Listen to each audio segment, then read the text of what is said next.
நண்பர்கள் அனைவருக்கும் வணக்கம். இன்னும் ஒரு நாள்ல பிக் பாஸ் ஆரம்பிக்க போதுங்க. இந்த பிக் பாஸ்ல நிறைய பேர் வரப்போறதா லிஸ்ட் எல்லாம் வந்துட்டு இருக்கு. அந்த லிஸ்ட்ல ஸ்டார்டிங்ல இருந்தே ஸ்ரீகாந்த் தேவாவோட பேரு திரும்ப திரும்ப அடிபடுது. தேவா சாரோட பையன் தான் ஸ்ரீகாந்த் தேவா. இவர் ஸ்டார்டிங் நிறைய படம்லாம் பண்ணாரு. இப்பெல்லாம் படம் இவர் கம்மியா தான் பண்றாரு.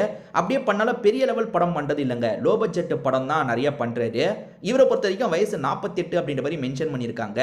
ஸோ இந்த ஏஜ் குரூப்ல யாரையாவது உள்ள கொண்டு வருவாங்கல்ல, இந்த ஏஜ் குரூப்ல கொண்டு வரவங்களுக்கு ஒரு காரணம் இருக்குங்க.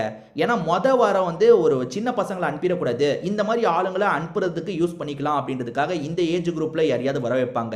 இந்த ஏஜ் குரூப்ல வரவங்க பெரும்பாலும் ஃபர்ஸ்ட் வாரம் இல்ல செகண்ட் வாரம் போயிடுவாங்க. நீங்க இதுக்கு முன்னாடி ஷோவை பார்த்துருந்தீங்கன்னா தெரிஞ்சிருக்கும்.